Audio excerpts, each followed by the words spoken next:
Welcome guys to Advanced Accounting lecture, Asset Based Accounting Standard, Unit 2, Accounting Standard 10, Property, Plant and Equipment. We are here to understand the learning equipment first. Learning objective, yeah? Definition of PPE. What is recognition criteria for PPE? Initial cost, subsequent cost. Measurement at recognition. What is included in the element of cost? Measurement of cost. Measurement after recognition. Cost model, revaluation model. Then depreciation, depreciable amount and useful life, depreciation methods. Then retirement in case of PPE. Derecognition aspect, disclosure requirement. क्या सीखने का आपने को इसमें? अरे क्या सीखने का आपने को इसमें? पक्का? सबसे इंपॉर्टेंट सीखना है अपने को असेट्स, टैंजिबल असेट्स. क्यों इंटेंजिबल असेट के लिए अलग है ऐसे? कोई दिक्कत? देखो इन्वेंट्री तुमने सीखा, inventory is a part of current asset. अभी अपन सीख रहे हैं फिक्स असेट. फिक्स असेट में भी क्या क्या टैंजिबल. देख एक सबसे इंपॉर्टेंट चीज, तुमने कैपिटल रेवेन्यू एक्सपेंडिचर सीखा था, सीखा था कि नहीं सीखा था फाउंडेशन में? कैपिटल एक्सपेंडिचर क्या रहता है? असेट कब क्रिएट होता? कैपिटल एक्सपेंडिचर कब?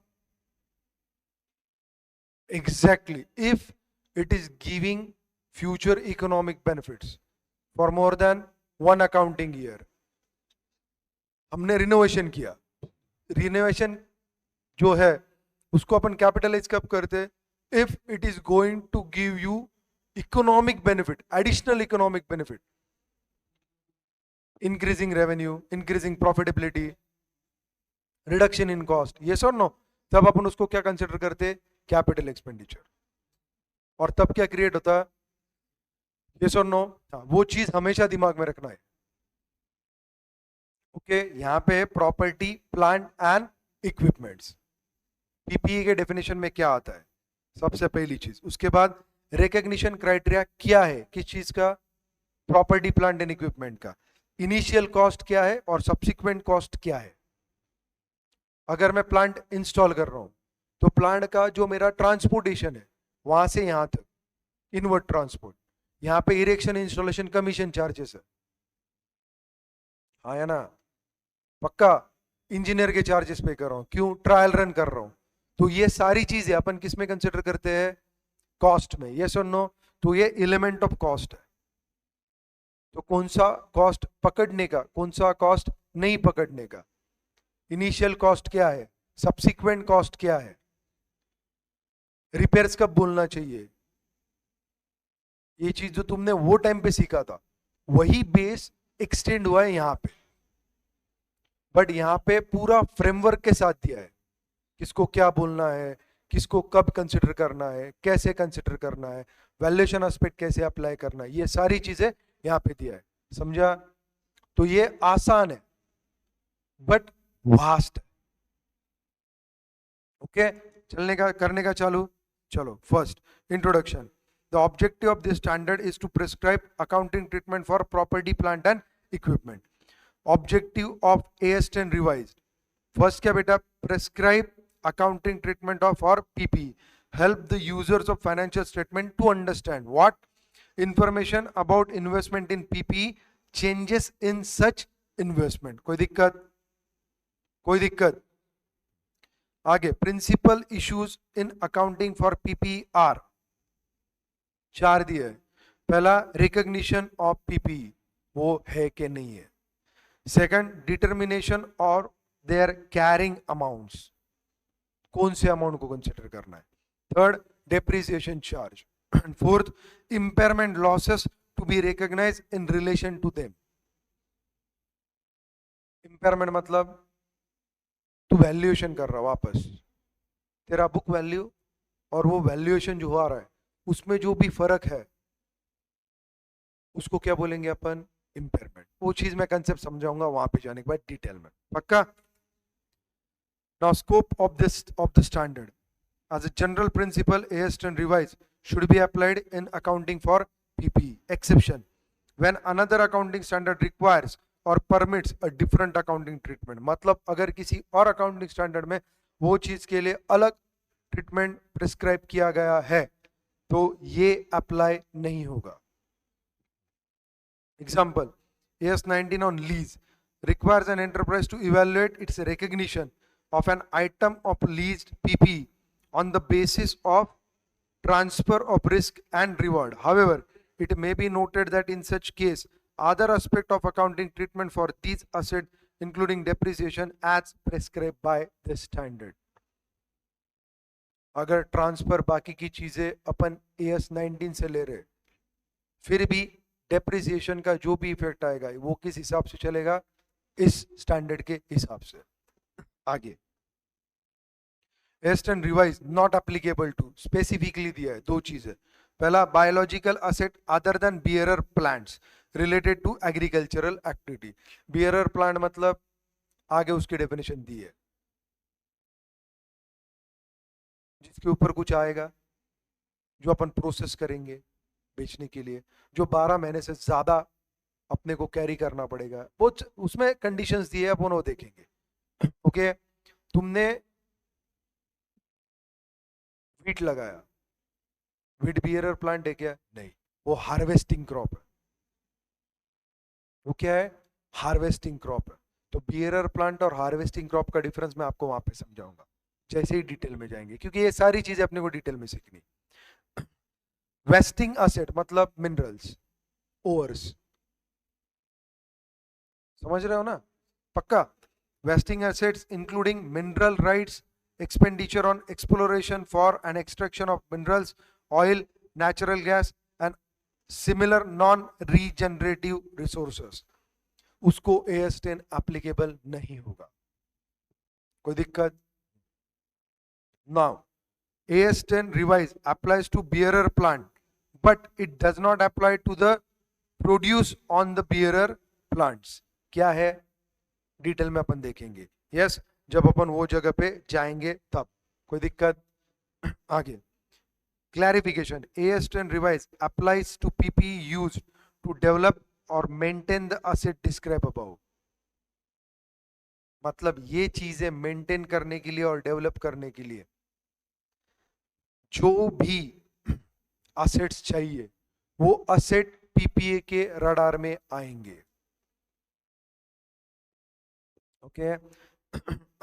Investment property defined in AS13 revise should be accounted for only in accordance with the cost model prescribed in this standard. Investment accounting जो है वहां पे कॉस्ट मॉडल इस स्टैंडर्ड में जिस तरीके से बोला है उस तरीके से चलेगा. तुम बोलोगे सर ये क्या है? ये अपने को डिटेल में देखना है, so don't worry. Definition of PPE. क्या बेटा? There are 2 conditions to be satisfied for a tangible, बोला था ना मैंने, item to be called PPE. PPE are tangible items. Intangible के लिए अलग अकाउंटिंग स्टैंडर्ड दिया है. That PPE tangible item. क्या बेटा? Condition 1, held for. किस चीज के लिए हेल्ड कर रहे हैं अपन? यूज इन प्रोडक्शन और supply of goods and services, और for rental to other or for administrative purposes. Computer admin के लिए लिया, असेट है कि नहीं है? है. टेबल, चेयर्स एडमिनिस्ट्रेशन के लिए, असेट है कि नहीं है? है. प्लांट एंड मशीनरी खरीदा प्रोडक्शन के लिए, असेट है कि नहीं है? है. सर्विस प्रोवाइडिंग के लिए खरीदा, असेट है कि नहीं है? है. रेंटल टू अदर्स खरीदा, असेट है कि नहीं है? है, क्योंकि मेरा धंधा रेंटल का है. हाँ या ना? Condition 2, expected to be used for more than 12 months. खत्म. Yes or no? Intangible items are covered under AS26.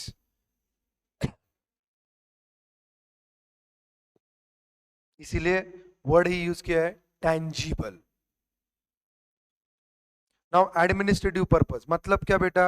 The term administrative purpose has been used in wider sense to include all business purposes. Thus, PPE include assets used for selling distribution, क्या बोला था, finance and accounting, admin, personnel and other functions of enterprise.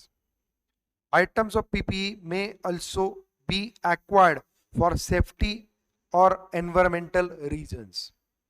अगर अपने को guideline है, वो अपने को उसका इम्प्लीमेंटेशन करना जरूरी है, और उसके लिए अगर अपन कुछ असेट्स खरीद रहे हैं that is been use for more than 12 months, तो वो भी पीपीए के अंडर आएगा. Yes or no? Wastage processing plant अगर लगाना कंपलसरी था, उससे अपने को इकोनॉमिक बेनिफिट आने वाला है क्या? नहीं, बट फिर भी समझा क्या? The acquisition of such, although not directly increasing the future economic benefits of any particular existing item of PP, may be necessary for an enterprise to obtain the future economic benefit from its other asset. Such items of PPE qualify for recognition as asset because they enable an enterprise to derive future economic benefit from the related asset in excess what could be derived had those items not been acquired. अगर वो नहीं किया तो अपना benefit कम होगा, वो किया तो अपना बेनिफिट क्या है? बढ़ने वाला है. तो वो भी असेट क्या कंसिडर करेंगे अपन? किस हिसाब से? पीपी के हिसाब से. Example, a chemical manufacturer may install new chemical handling process to comply with environmental requirement for the production and storage of dangerous chemical. Related plant enhancement are recognized as an asset because without them the enterprise is unable to manufacture and sell the chemicals. बोला था कि नहीं? हाँ या ना? The resulting carrying amount of such an asset and related assets is reviewed for impairment in accordance with AS 28 impairment of asset. AS 28 में impairment of asset upon detail में सीखेंगे. बुक में अलग वैल्यू दिख रही है, इम्पेयरमेंट के time अपन जब निकालेंगे तब अलग वैल्यूएशन आ रहा, तो उसको कैसे रिकॉग्नाइज करना है, उसकी क्या ट्रीटमेंट करनी है, ये AS 28 बताता है. हाँ या ना? बट इसमें भी रिवैल्यूएशन का एस्पेक्ट दिया गया है. टेंशन मत लो, एक एक चीज समझेंगे. अभी सब खोल के बैठूंगा तो प्रेशर में आ जाओगे. एसेट समझा? कौन सा एसेट कंसिडर करना है? प्रोडक्शन के लिए यूज किया, सर्विस के लिए यूज किया, मैन्युफैक्चरिंग के लिए यूज किया, एडमिनिस्ट्रेटिव मतलब selling distribution, admin purpose, finance purpose, जो भी है डिपार्टमेंट, उनके एसेट भी क्या है? पीपी है. अपने को किसी एक्ट के गाइडलाइन की वजह से अगर एनवायरमेंटल पर्पज की वजह से कुछ एसेट एक्वायर करने पड़े जो डायरेक्टली प्रोडक्शन में अपने को सपोर्ट नहीं करते होंगे, फिर भी उसके बिना वो प्लांट चल ही नहीं सकता, तो उसको भी अपन क्या बोलेंगे? पीपी. कोई दिक्कत? आगे अदर डेफिनेशन, बायोलॉजिकल एसेट. ये डेफिनेशन समझना बहुत जरूरी है, ये डेफिनेशन समझना बहुत जरूरी है. अभी तुमको पीपी के अंडर क्या क्या रिकॉग्निशन है वो समझ गया. अभी अलग अलग डेफिनेशन अपने देखते हैं. क्या बेटा? पहला वाले, an accounting standard on agriculture is under formulation. Agricultural के लिए स्पेशल अकाउंटिंग स्टैंडर्ड बन रहा है which will inter alia cover accounting for livestock, मतलब animals. Till the time the accounting standard on agriculture is issued, accounting standard for livestock meeting the definition of PP will be covered as per AS 10 revised. समझा क्या? मतलब live stock अगर PPA के recognition criteria fulfil कर रहा है तो उसको AS 10 एप्लीकेबल होगा. टिल एग्रीकल्चरल का अकाउंटिंग स्टैंडर्ड इशू नहीं होता है. समझा क्या? आगे बायोलॉजिकल एसेट में दो चीज है, एक लिविंग एनिमल, दूसरा प्लांट. क्योंकि ये लिविंग है. बायोलॉजिकल मतलब living, living things. Living things में एनिमल्स एंड प्लांट्स. एनिमल क्या बेटा? AS 10 does not apply if definition of PP not met. अगर डेफिनेशन ऑफ पीपी मेट कर रहा होगा तो ही ये एप्लीकेबल होगा. अगर डेफिनेशन में मेट नहीं कर रहा भाई, ये एप्लीकेबल नहीं होगा. आगे AS 10 revised applies to bearer plants.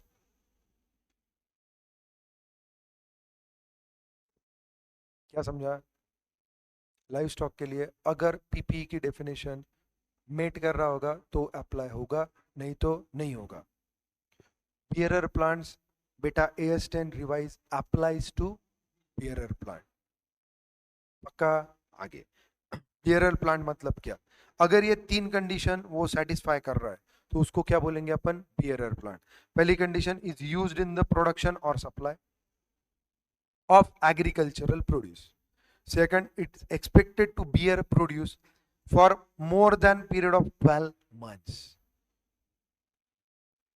12 महीने से ज्यादा. Has a remote likelihood of being sold as agricultural produce, except for incidental scrap sale. Incidental scrap sale मतलब क्या? अभी तेरे को दिमाग में क्वेश्चन आएगा, नीचे वो भी दिया है. When bearer plant no longer used to bear produce, they might be cut down and sold as scrap. Wood करके. Yes or no? For example, use as firewood. Such incidental scrap sale would not prevent the plant from satisfying the condition of bearer plant. क्यों? वो 12 महीने से ज्यादा fruits beer कर रहा है. वो किसके लिए यूज कर रहा है? प्रोडक्शन और supply of agricultural produce. Yes or no? Has a remote likelihood of being sold as agricultural produce, except for incidental scrap sale. समझा क्या?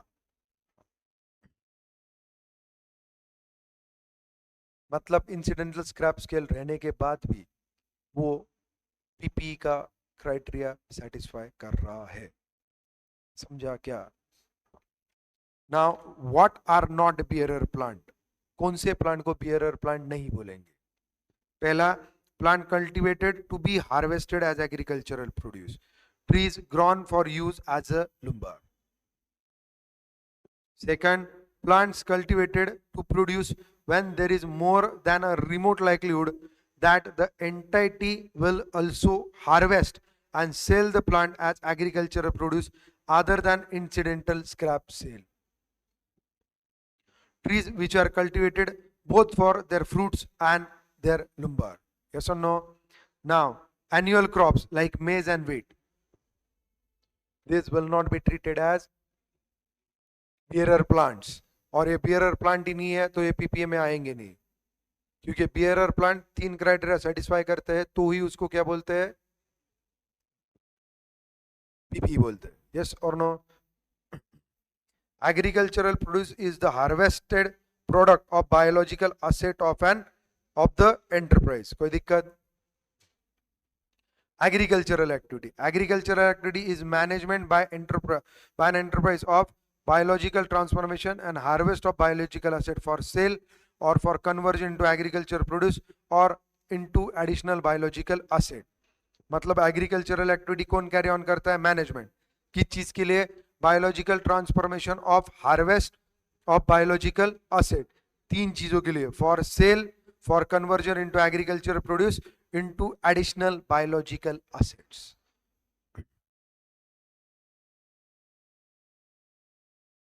एग्जाम्पल में ये चीज ज्यादा क्लैरिफाई हुई. Okay. Now recognition criteria for PP. क्या है रिकग्निशन क्राइटेरिया पीपी के लिए? मैंने तुमको बोला कैपिटल असेट तुमने जो डिसाइड किया था फाउंडेशन में, वो तुमको रिकग्निशन क्राइटेरिया याद है ना? क्या था उसमें? Addition in sale, addition in profit, reduction in cost, future benefits, extended for more than. पक्का पढ़ो. The cost of an item of PP should be recognized as an asset if and only if it is probable that the future economic benefit associated with the item will flow to the enterprise, and the cost of the item can be measured reliably. Notes: it may be appropriate to aggregate individually insignificant items such as molds, tools, dies, and to apply the criteria to aggregate value. An enterprise may decide to expense an item which could otherwise have been included as PP because the amount of the expenditure is not material. मतलब immaterial things को अपन ज्यादा ध्यान नहीं देंगे. Illustration 1. Capitalising the cost of remodelling a supermarket. मेरा supermarket already चल रहा है, मैं वो सुपरमार्केट क्या कर रहा हूँ, रीमॉडलिंग कर रहा हूँ, मतलब लुक चेंज कर रहा हूँ, कुछ फर्नीचर चेंज कर रहा हूँ. अगर उससे मेरे को फ्यूचर बेनिफिट्स आ रहे होंगे,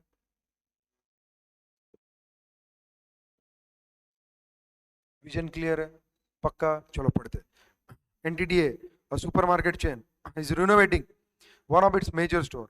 The store will have more available space for in-store promotion outlets after the renovation and will include a restaurant also. Great. एक नई एक्टिविटी चालू हो रही है. Management is preparing a budget for the year after the store reopens, which include the cost of remodeling and the expectations of a 15% increase in sale resulting from store renovation, which will attract new customers. State whether the remodeling cost will be capitalized or not. Yes, it should be capitalized. खुली चीज है. मेरा 15% से revenue क्या है, बढ़ रहा है. अगर मेरा रेवेन्यू 15% से बढ़ रहा है तो naturally it will give me future economic benefits which will flow for more than one accounting period. हाँ है ना, खत्म. The expenditure in remodeling store will create future economic benefit in form of 15% increase in sales, and the cost of remodeling can be measured reliably. Definitely. So therefore it should be capitalized. कोई तकलीफ? समझा? Recognition criteria. Language थोड़ी tough है, otherwise base वही है. हाँ या ना. Now treatment of spare part, standby equipment and servicing equipment. देखो, spare part, standby equipment and servicing equipment. Case 1, if they meet the definition of PPE, beta, it will be asset. हाँ या ना, पक्का. If they do not meet the definition of PPE, such items are classified as inventory. AS2 में देखा अपन ने. समझा? When do we apply the above criteria for recognition? सबसे important. An enterprise evaluate under this recognition principle all its asset on PPE at the time they are incurred. These costs include the cost incurred. Cost incurred क्या है बेटा? Situation 1 initial cost, situation 2 subsequent cost. To acquire or construct an item of PPE. To add, replace part of or service it. अगर वो future benefits दे रहा है तो, नहीं दे रहा है तो खत्म. कैपिटल रेवेन्यू एक्सपेंडिचर यार याद करो ना. आया ना, उस टाइम पे तुम परफेक्ट बन गए थे फाउंडेशन में, सिर्फ अभी उसको प्रॉपर प्रेजेंटेशन में दिया है. वो टाइम पे रॉ कंसेप्ट थी, वही कंसेप्ट क्या किया, अभी डिटेलिंग किया है. Measurement of PP. मेजरमेंट क्या? At recognition, after recognition. At recognition cost model, reliably अपने को कॉस्ट फाउंड आउट करना है ना. हाँ या ना. आफ्टर रिकग्निशन कॉस्ट मॉडल भी है और रिवैल्यूएशन मॉडल भी है. हाँ या ना. देखते अपन क्या है इसका meaning. Initial recognition. An item of PPE that qualifies for recognition and asset should be measured at its cost. What are the element of cost? Cost item of PPE comprises. Cost item of PPE include. क्या क्या include होता है बेटा? Purchase. Second, any directly attributable cost. मैंने बोला ना, transport किया, erection installation commission किया, आया ना. Then decommissioning, restoration and similar liabilities put to use. तब तक के, आया ना. excludes क्या बेटा? cost of opening new facility or business such as inauguration cost. कोई संबंध है? ट्रायल रन कॉस्ट रहा तो इंक्लूड किया जाएगा. वो डेफिनेशन याद है ना.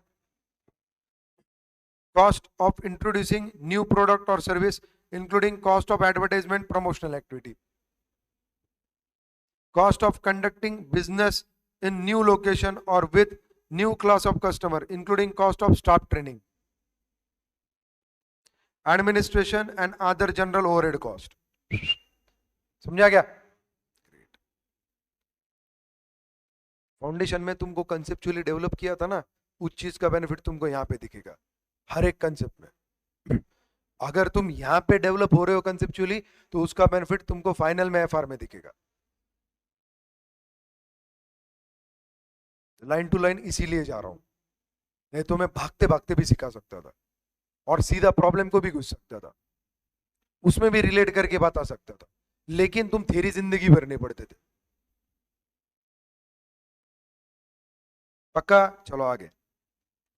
Let us understand the above in detail. सबसे पहले परचेस प्राइस क्या इंक्लूड करेगा ये? Import duties, non refundable purchase taxes. अगर रिफंडेबल परचेस टैक्स रहा तो उसका जीएसटी का क्रेडिट तेरे को मिलने वाला है, तो वो इंक्लूड नहीं होगा. लेकिन अगर उस जीएसटी का क्रेडिट तेरे को नहीं मिलने वाला है, then that will be included in cost of the asset. It requires deduction of trade discount and rebate. क्यों? वो ट्रेड डिस्काउंट के बाद ही तू परचेस कर रहा है, तो वो तेरे कॉस्ट से क्या होगा? लेस होगा. डायरेक्टली एट्रीब्यूटेबल कॉस्ट, पीसीपीएल है ना. Any cost directly attributable to bringing the asset to the location and condition, आ गया PCPL. Necessary for it to be capable of operating in the manner intended by the management.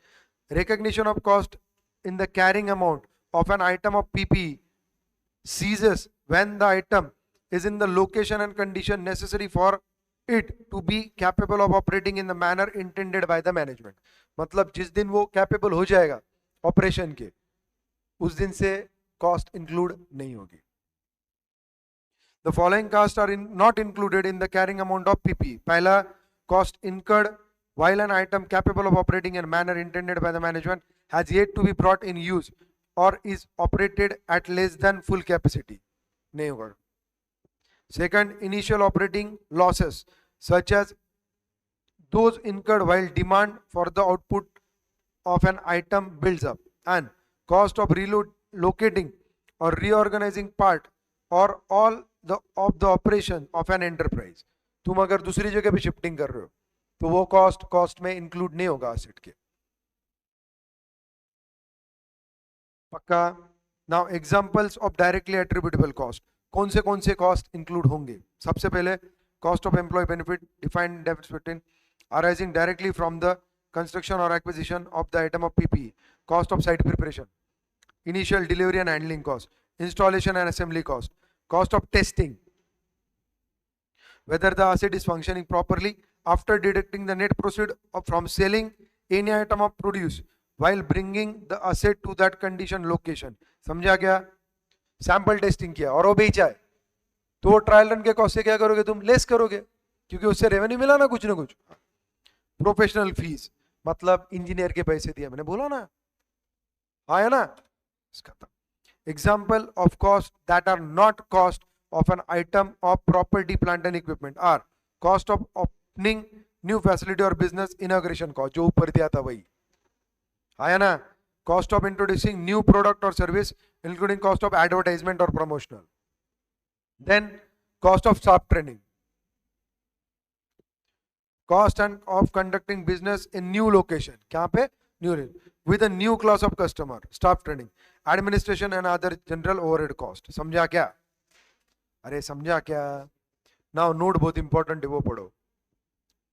Some operation occur in connection with the construction or development of an item of PPE, but not necessarily bring the item to the location and condition necessary for it to be capable of operating in a manner intended by the management. These incidental operations may occur before or during the construction or development activities. Example, income may be earned through using a building site as a car park until the construction starts, because incidental operations are not necessarily to bring an item to the condition and location necessary for it to capable of operating in the manner intended by the management, and the income and related expenses of incidental operations are recognized in the statement of profit and loss and included there respective classification of income and expenses, नीचे दिया है income during development of PP.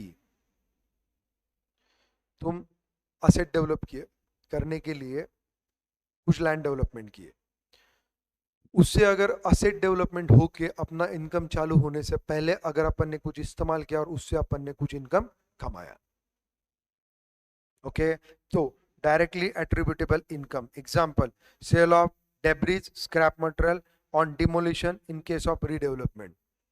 तो वो building redevelop कर रहा है जो तूने खरीदा है, तो वो तोड़ के अगर तूने कुछ डेब्रिज बेचा, मतलब तोड़ने के बाद जो मलबा बचता है वो तूने बेचा, कुछ स्टील निकला उसमें से वो भी बेचा, कुछ स्टोन्स निकले वो भी बेचा डपर करके, ये सुन नो, तो उसका अगर डायरेक्टली एट्रीब्यूटेबल इनकम है तो then it should be adjusted from the cost of PP.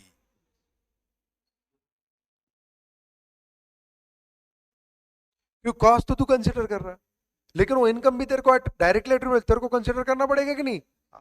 Second, not directly attributable to the asset, example car parking rental income, recognise as income in the statement of profit and loss, तो ये cost से less नहीं होगा, ये अपन सीधा कहां पे consider करेंगे, इनकम में। कोई दिक्कत, खत्म। इलस्ट्रेशन 2 पढ़ने का मेरे हिसाब से बहुत अच्छे से कंसेप्ट क्लियर हो गए होंगे। फास्ट सीखने का बेनिफिट होता है और फाउंडेशन के कंसेप्ट अगर तगड़े रहे तो उसका भी बेनिफिट मिलता है, हाँ या ना।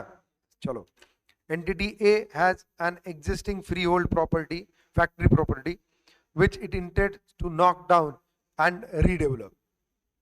Now, during the redevelopment period, the company will move its production facility to another temporary site. The following incremental cost will be incurred. Setup cost of 5 lakh rupees to install machinery in the new location. Rent of 15 lakh rupees. Removal cost of 3 lakh rupees to transport the machinery from old location to the temporary location. Can these costs be capitalized into cost of new building? Please tell me. सोच के बोल, answer पढ़ के बता, कोई दिक्कत नहीं, क्योंकि अपने को कंसेप्ट ही क्लियर करने का है।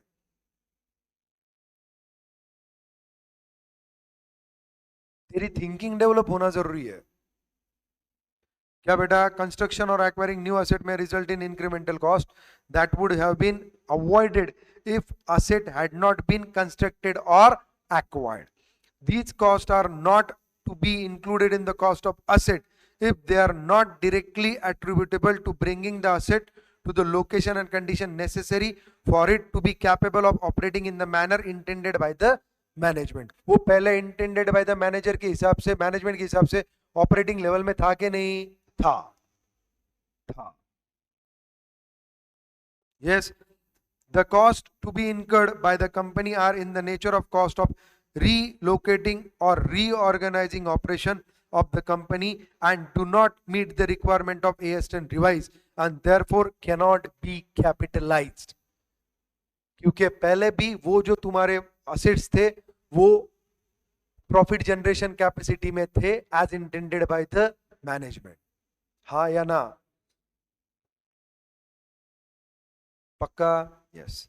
Third illustration, Omega Limited contracted with a supplier to purchase a machinery which is to be installed in its one department in 3 months time. ठीक है, special foundation were required for the machinery which were to be prepared within this supply lead time. 3 महीने में करना है. The cost of site preparation and laying foundation were 1,40,000. These activities were supervised by a technician during the entire period who is employed for this purpose 45,000 per month. मतलब 1,35,000 3 महीने के लिए. The machine was purchased at 1,58 lakh rupees and 50,000 transportation charges were incurred to bring the machine to the factory site, that is PCPL. Architect was appointed at a fee of 30,000 to supervise the machinery installation at the factory site. You are required to ascertain the amount at which the machinery should be capitalized. सब आएगा, सब आएगा. सब आएगा. 1 crore 58 lakh, price, sell, site preparation 140, salary 135, delivery cost 50,000, professional fee for installation 30,000. सब आएगा. हाँ या ना? खत्म. पक्का. अगला, entity A, which operates a major chain of supermarket, has acquired a new store location. नया लोकेशन लिया उसने. The new location requires significant renovation expenditure. Management expects that the renovation will last for 3 months, during which the supermarket will be closed. The management has prepared the budget for this period, including expenditure related to construction and remodeling cost, salaries of staff who will be preparing the store before its opening, and related utilities cost. What will be the treatment of such expenditure? बोलो.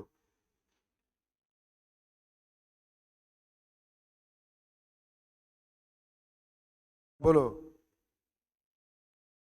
अरे remodelling जो भी cost है वो क्या रहेगी? Capitalise होगी कि नहीं होगी? न्यू साइट है ना, acquired a new store location. पक्का. देख, management should capitalise the cost of construction and remodelling the supermarket because they are necessary to bring the store to the condition necessary for it capable of operating in the manner intended by the management. The supermarket cannot be opened without incurring the remodeling expenditure, and thus the expenditure should be considered a part of asset. But however, if the cost of salaries, utilities and storage of goods are in the nature of operating expenditure that would be incurred if the supermarket was open, then these costs are not necessary to bring the store to the condition necessary for it to be capable of operating in the manner intended by the management and should be expensed. समझा क्या? आगे next, illustration 5, operating cost incurred in startup period. View change होगा. An amusement park has a soft opening to the public to trial run its attractions. The tickets are sold at 50% discount during this period, and the operating capacity is 80%. The official opening day of amusement park is 3 months later. Management claim that the soft opening is trial run necessary for the amusement park to be in the condition capable of operating in an intended manner. Accordingly, net operating cost incurred should be capitalized. Comment करो.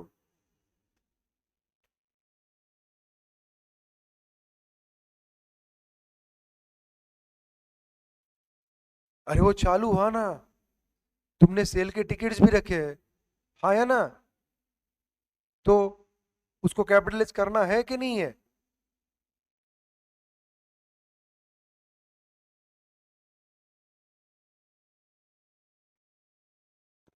पक्का. Good. पढ़. The net operating cost should not be capitalized, but it should be recognized as expenses in the P&L. Yes or no? आगे. Even though it is running at less than full operating capacity, in case of 80% operating capacity, there is sufficient evidence that the amusement park is capable of operating in a manner intended by the management. Ticket भी ले रहे हो. Therefore, these costs are specific to the startup and therefore should be expensed as incurred. कोई दिक्कत? समझा क्या? Great. Now decommissioning, restoration and similar liability. देखो, अगर मैंने कहीं पे प्लांट किया है खड़ा और उसकी वजह से कोई साइट का मेरे को रिस्टोरेशन करना पड़ेगा, डीकमिशनिंग करना पड़ेगा, और सिमिलर लाइबिलिटीज की नेचर की मेरे ऊपर है, तो उसकी कॉस्ट वो असेट खड़ा करने के लिए हुई है कि नहीं है, वो देखना जरूरी है. हाँ या ना? एग्जाम्पल्स के साथ समझाता हूं, टेंशन मत लो, पढ़ो. Initial estimate of cost of dismantling, removing an item and restoration of site on which it is located referred as decommissioning, restoration and similar liabilities. The obligation for which an enterprise incur either when the item is acquired or as a consequences of having used the item during a particular period for the purpose other than to produce inventories during that period. Exception. An enterprise applies AS2 valuation of inventory to the cost of obligation of dismantling, removing, restoring site on which an item is located that are incurred during a particular period as a consequence of having used the item to produce inventories during that period. मतलब वहां पे अगर inventories बनाने के लिए अपन वो use कर रहे होंगे तो वो एक्सेप्शन है, लेकिन अगर अपन उसका असेट निकाल के अपने जगह पे लाके उसको इंस्टॉल कर रहे होंगे तो वो साइट डेवलपमेंट रिस्टोरेशन का जो भी एक्सपेंडिचर है वो अपने को क्या करके कंसिडर करना पड़ेगा? Capital expenditure. हाँ है ना? पक्का, श्योर, कंफर्म, खत्म।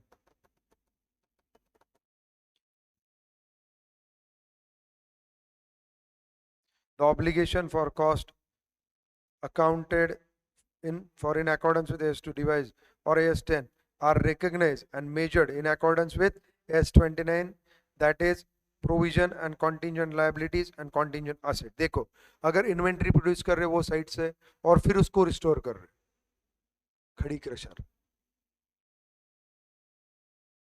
तो वो कहाँ जाएगा? AS2 में। असेट प्रिपेयर कर रहे तो AS10 में। लेकिन वो जो कॉस्ट है उसको मेजर किस तरीके से करेंगे?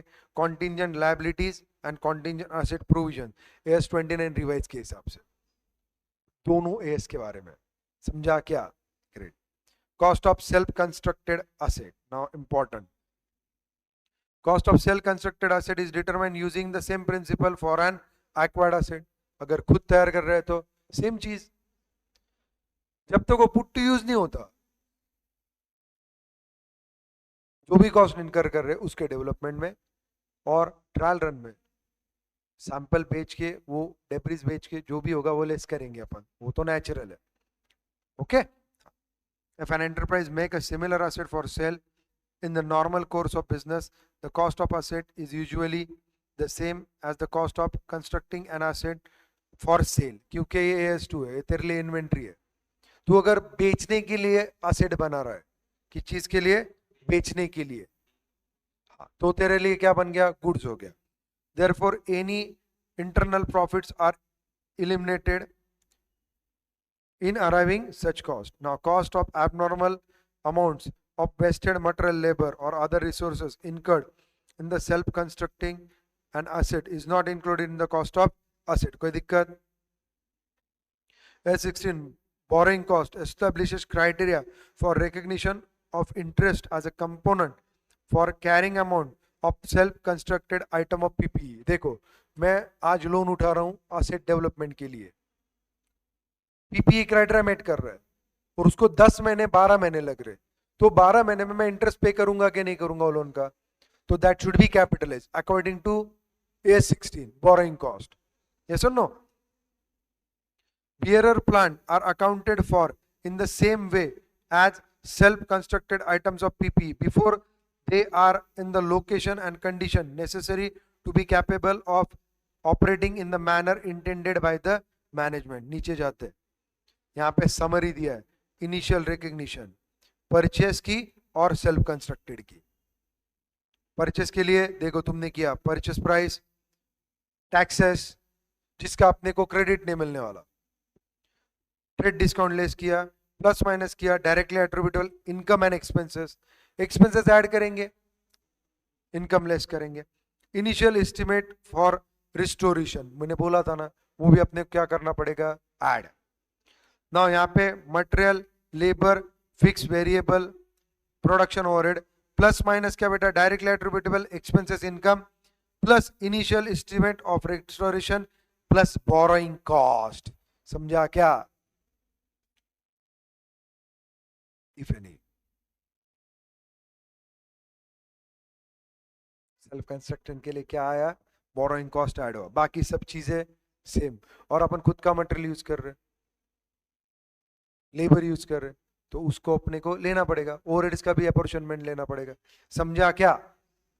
तो अभी तुम्हारी कंसेप्ट पूरी क्लियर हुई, पूरी। क्या ऐड करना है, क्या लेस करना है, क्यों ऐड करना है, क्यों लेस करना है, हर एक चीज क्लियर हुआ, हाँ या ना? चलो आगे चलते। PPE acquired in exchange for a non-monetary asset or a combination of monetary and non-monetary asset. देख, PPE acquired किस चीज के लिए? in exchange for a non-monetary asset,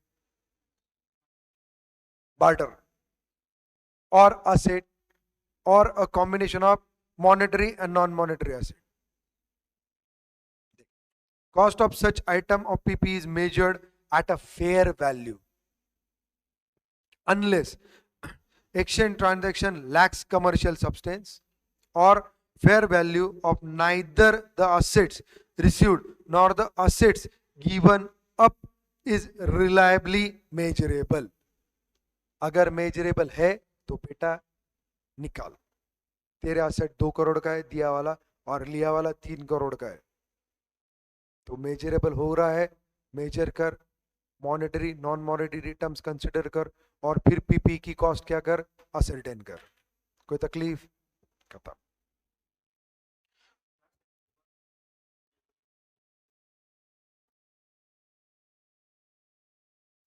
cost to your pocket, cost to your pocket.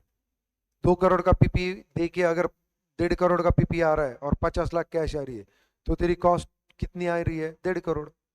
ये logic है, common sense पे चलेगी ये चीज.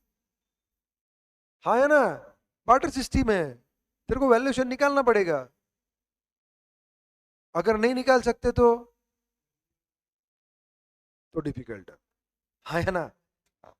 Note, the acquired items is are measured in this manner even if enterprise cannot immediately de-recognize the asset given up.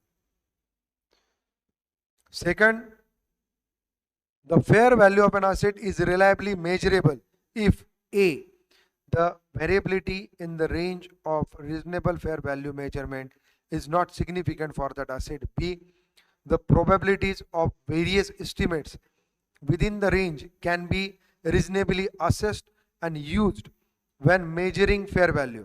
If an enterprise is able to measure reliably the fair value of either the asset received or the asset given up, then the fair value of asset given up is used to measure the cost of the asset received unless the fair value of asset received is more clearly evident.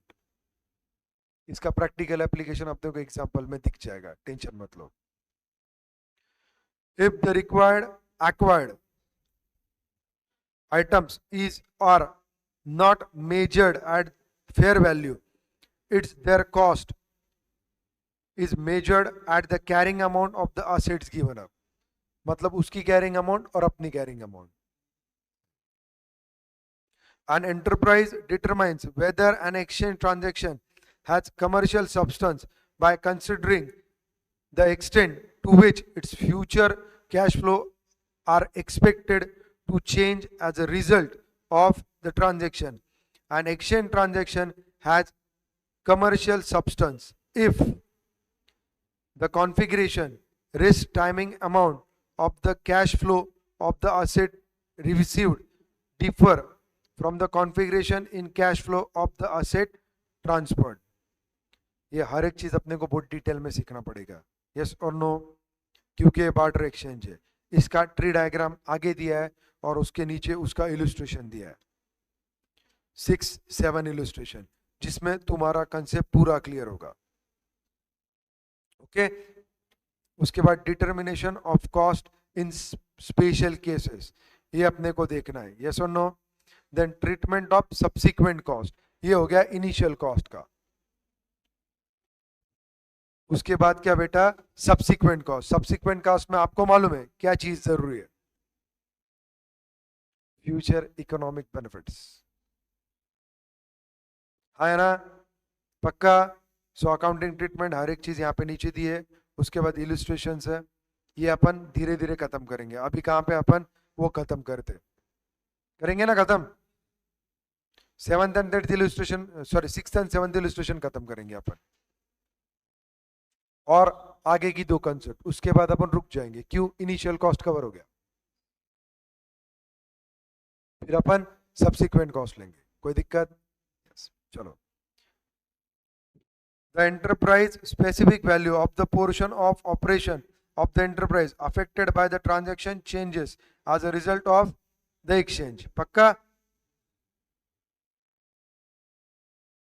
And the difference between A or B is the significant relative fair value of the asset exchange. जो तेरे को पता चला, देख मैं वापस पढ़ता हूँ ये चीज. पहला क्या? The configuration risk timing amount of the cash flow of the asset received differ from the configuration of the asset cash flow, of the cash flow of the asset transferred. Or the enterprise specific value of the portion of the operation of the enterprise affected by the transaction changes as a result of exchange. The difference between A and B is the significant relative fair value of the asset exchange. It could be plus, it could be minus. नीचे, for the purpose of determining whether an exchange transaction has commercial substance, the enterprise specific value of the portion of operation of the enterprise affected by the transaction should reflect post tax cash flow. In certain cases, the result of these analysis may be clear without an enterprise having to perform detailed calculation. अभी इसका tree diagram है, इसमें तुम्हारा concept पूरा clear होगा. घर जाके तुम्हारा एक काम है, मैं ट्री डायग्राम एक्सप्लेन करूंगा, तुम ट्री डायग्राम के हिसाब से वापस हो थ्योरी पढ़ने का, एक पेज की. मैं वापस पढ़ के सुनाया तो तुमको बहुत आसान लगेगा, क्योंकि मैं रिलेट करके दूंगा. मेरी इच्छा है कि तुम उसको रिलेट करो. अगर डिफिकल्टी रही तो कल मैं वापस सिखाऊंगा, मेरे को कोई दिक्कत नहीं. लेकिन मैं पढ़ने के बाद मेरे को रिलेट होता, मैं तुमको रिलेट करके बताता, लेकिन तुम्हारा दिमाग चल नहीं रहा रिलेट करने के लिए, तो उसको रिलेट करो. मैं ट्री डायग्राम एक्सप्लेन करता हूं, उसी चीज का है. सिर्फ वो ट्री डायग्राम के हिसाब से ऊपर के जो 6 क्लॉजेस दिए, 1 2 3, उसमें 3, तो उसको तुम रिलेट करो. कोई दिक्कत? चलो, acquisition of asset for non-cash, partly cash, partly non-cash consideration. मतलब एक तो बार्टर एक्सचेंज, या पार्टली बार्टर पार्टली कैश. एक असेट देके दूसरा असेट ले रहे, या एक असेट देके कुछ कैश ले रहे और दूसरा असेट ले रहे. पक्का टोटल कैश रहेगा तो साले वो खरीदी होगा ना, तो ऐसे क्यों बोल रहा? दे भी सकते हैं, वो भी हो सकता, मतलब कुछ कैश दे भी सकते, एसेट भी दे रहे, कुछ कैश दे रहे और फिर एसेट एक्वायर करे, ये भी हो सकता. Good, no issue. पक्का? चलो करते relate. Now transaction has commercial substance, second transaction has no commercial substance. पहला, cost of such PPE measured at fair value, yes or no, of the asset given up unless the fair value of asset received is more reliable. मतलब cost of such asset, PPE मतलब asset, confuse मत हो. PPE मतलब asset is measured at fair value. मेरी fair value, तेरी fair value. Yes or no? Of the asset given up, of the asset given up, unless the fair value of the asset received is more reliable. मतलब दोनों की fair value निकालना पड़ेगा, हाँ या ना? समझा? If information about the reliability is not available, क्या बेटा? Information about reliability is not available, the following order of preference for recording PPE can be followed. अगर अपने को रिलायबिलिटी की इंफॉर्मेशन अवेलेबल नहीं है तो अपने को नीचे की प्रोसीजर और order of preference for recording of PPE follow करना पड़ेगा. पहला क्या बेटा? Measure the fair value of asset given up, उसको कंसिडर करो. Second, measure the fair value of asset received if fair value of asset given up is not available. अपन ने जो fair value asset छोड़ा उसको मेजर करो. वो major हो गया तो टेंशन खत्म, अगर नहीं हो रहा होगा तो सामने वाले एसेट की फेयर वैल्यू निकालो जो अपने को मिला है। Third, WDV of asset given up only if point 1 and 2 are not available, which is a very remote possibility.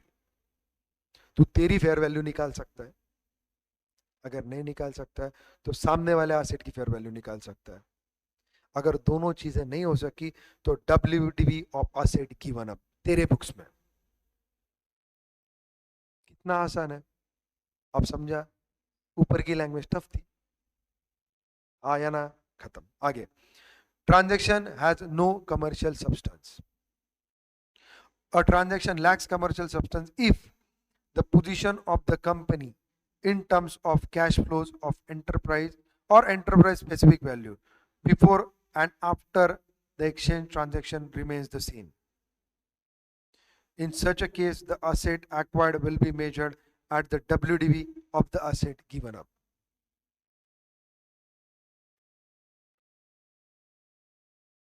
समझा क्या? A transaction lacks commercial substance if the position of the company, क्या बेटा, before and after exchange transaction remains the same. मतलब in terms of cash flow और enterprise specific value. क्या समझा? ये wording का मीनिंग बताओ।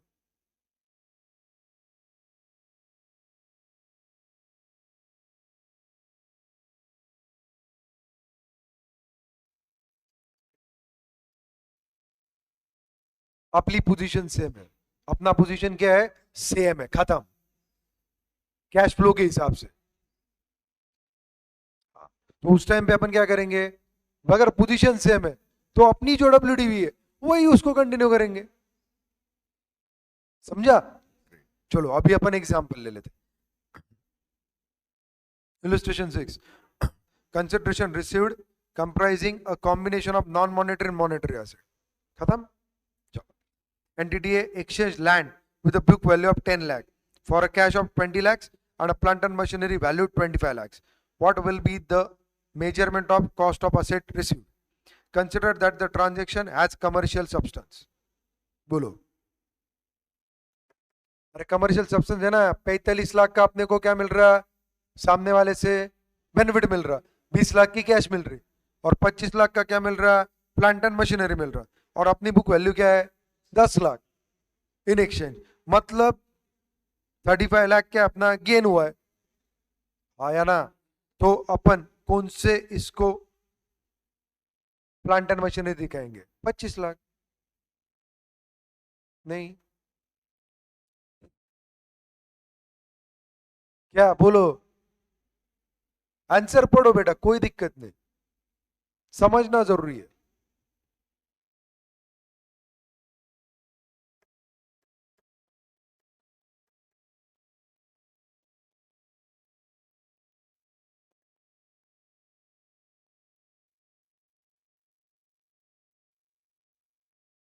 अरे वही बोला ना मैंने, जर्नल एंट्री पढ़ो, तुम्हारा कंसेप्ट क्लियर होगा। नेक्स्ट पेज पे जर्नल एंट्री है। आ गया क्या? दिल को सुकून आ गया? कितने को लिया plant and machinery? 25 lakh. Cash और बैंक 20 लाख डेबिट किया, टू लैंड 10 लाख की दे दिया और 35 लाख का गेन दिखाया बैलेंसिंग फिगर। तुम लैंग्वेज पे ज्यादा ध्यान मत दो, तुम तुम्हारा लैंग्वेज भी इस्तेमाल कर सकते। जर्नल एंट्री डाल दो ऐसे केस में, बार्टर एक्सचेंज है। हाँ या ना? समझा क्या? खत्म। तो प्लांट एंड मशीनरी कितने को दिखाया अपन ने? 25। कमर्शियल सेल्स में उसका वैल्यूएशन दिया है, हाँ या ना? 7, exchange of asset that lack commercial substance. इसमें कमर्शियल सब्सटेंस था, अभी कमर्शियल सब्सटेंस नहीं है। देखो, एक्सचेंज एक entity exchanges car X with a book value of 13 lakh and a fair value of 1325 for a cash of 15,000 and a car Y which has a fair value of 13 lakh 10,000। भाई कुछ फर्क पड़ा? कुछ फर्क पड़ा क्या? बताइए। पड़ा ना? बुक वैल्यू देखो, कोई tension. The transaction lacks commercial substance as the company's cash flow are not expected to change as a result of this exchange. Cash flow change होने वाले है क्या? नहीं. अपनी WDV लेके उसकी WDV अपन कंपेयर करेंगे. देख, उसकी WDV क्या है, उसकी फेयर वैल्यू क्या है? 13,10,000. हाँ है ना. अपनी बुक वैल्यू क्या है? 13 लाख. अपनी फेयर वैल्यू है 13,25,000. अपन ने कैश कितना लिया? 15,000. कोई तकलीफ? तेरी फेयर वैल्यू का क्या कंसिडरेशन है? अभी कुछ भी नहीं, क्योंकि कैश फ्लो चेंज नहीं हो रहा. तो तेरी बुक वैल्यू कंसिडर करनी पड़ेगी. वो कितनी है? 13 लाख रुपीज. हाँ या ना? पक्का? उसके बदले में तेरे को क्या मिला? 15,000 रुपया. और कार मिली जो तेरी नेट वैल्यू पे आएगी.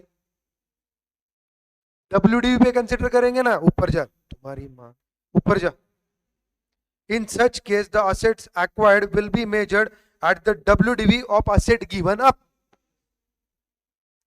हाँ या ना? ऊपर से 15,000 रुपए मिल रहे तुमको, तो जर्नल एंट्री देखो कितना बेटा है. Cash bank 15,000. तुम्हारी WDV कितनी गिवन अप वाली? 13 lakhs. डाल दिया. और कार वाई को क्या लिया? Balancing figure. So PP will be 12,85,000. खत्म. समझा क्या? 100%. Great, thank you. अगर मैंने सिर्फ प्रॉब्लम ले रहे तो तुमको बहुत आसान लगता था, लेकिन वो रिलेट होने के बाद तुम्हारी कंसेप्ट ज्यादा डेप्थ में जाएगी. अगर क्वेश्चन ट्विस्टेड आया, गूगली आया, तो भी you will be able to comfortable to solve that. पक्का? चलो आगे. Determination of cost in special cases. अपने को ये सिर्फ डी तक लेने का है, फिर अपन नेक्स्ट लेक्चर में खत्म करेंगे. आधा हो गया. इनिशियल कॉस्ट हो गया. अभी सब्सिक्वेंट कॉस्ट और डिस्क्लोजर्स, और अगर जो भी प्रॉब्लम रहेंगे वो. पक्का? चलो. ए, determination of cost in special cases. Cost of an item of PP is the cash price equivalent at the recognition date. क्या बेटा? cost of item of PP मतलब asset is the cash price equivalent at the recognition date. कोई तकलीफ? पहली चीज, if the payment is deferred beyond a normal credit term, total payment minus cash price equivalent is recognized as an interest expenses over the period of credit. क्या समझा?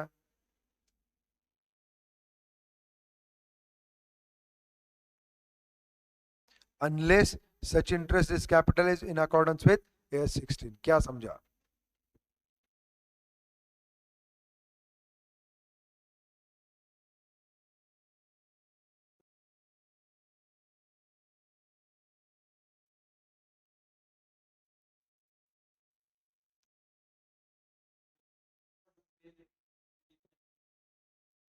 बस खत्म. Unless, एक चीज समझ, मैं डेफर्ड पेमेंट कर रहा हूं बियॉन्ड नॉर्मल क्रेडिट पीरियड, तो मैं जो भी टोटल पेमेंट कर रहा हूं उसमें से minus cash price equivalent is recognised as interest expenses over the period of credit. मतलब मेरा जो असेट का कैश प्राइस इक्विवेलेंट डिसाइड हुआ था, उससे ऊपर अगर मैंने कुछ पेमेंट किया तो मैं उसको क्या करके कंसीडर करूंगा? Interest expenses. कोई दिक्कत? बहुत नॉर्मल चीज है. लेकिन उसमें नीचे और एक क्लॉज दिया है क्या? Unless such interest is capitalised in accordance with AS 16. समझा क्या? So cost of item of asset is the cash price equivalent at the recognition date. बाकी को अपन क्या कंसिडर करेंगे? इंटरेस्ट. लेकिन वो इंटरेस्ट भी ऐड करेंगे कब? अगर उसको कैपिटलाइज करना है अपने को accordance in accordance with AS 16. कोई दिक्कत? Second, PP purchase for consolidated price. मतलब मैंने 5-6 एसेट खरीद लिए कंसोलिडेट, ठोक क्या मध्ये, ठोक से परचेस किया एक कट्टी. समझा गया? तो whether several items of PP are purchased, मतलब assets are purchased for consolidated price, the consideration is apportioned to the various item on the basis of their respective fair values at the date of acquisition. कोई दिक्कत? Then note, in case of the fair values of the items acquired cannot be measured reliably, these values are estimated on the fair basis as determined by the competent valuer. Third, PPE held by a lessee under finance lease. मतलब asset held by lessee, मतलब मैंने asset लेके तेरे को lease पे दिया है और वो क्या है? फाइनेंशियल लीज है. तो तू कौन हो गया? लीजी. मैं कौन हो गया? लेसर. अभी फाइनेंशियल लीज के जो भी है कंप्लीशन पे क्या होता है, वो कहां पे दिया है? AS 19 में दिया है. हाँ या ना? वो अपन वहां पे सीखेंगे. अभी सिर्फ एक सेंटेंस दिया. The cost of an item of PPE that is asset held by lessee under the finance lease is determined in accordance with AS 19. उसकी कॉस्ट ऑफ असेट क्या कंसिडर करेगा लेजी? ये कौन बोलेगा तेरे को? AS 19. वहां पे देखेंगे. Then government grant related to asset or PPE. The carrying amount of an item of PPE asset may be reduced by the government grant in accordance with AS 12. That is accounting for government grant. मतलब 1 करोड़ का asset खरीदी कर रहा हूं, उसके against मेरे को 40 लाख की ग्रांट मिल रही है, तो मेरे जेब से कितना जा रहा? तो कॉस्ट ऑफ एसेट क्या कंसिडर की जाएगी? ये कौन बोलेगा मेरे को? AS 12. तो वो वहां पे अपन डिटेल में देखेंगे. कोई दिक्कत? पक्का? Great. Treatment of subsequent cost ये अपन कल लेंगे. तुम आज पढ़ो. कोई डिफिकल्टी रही मेरे को पूछो, फिर मैं सब्सिक्वेंट कॉस्ट लूंगा. कितने पेजेस बचे अभी? आप बताइए.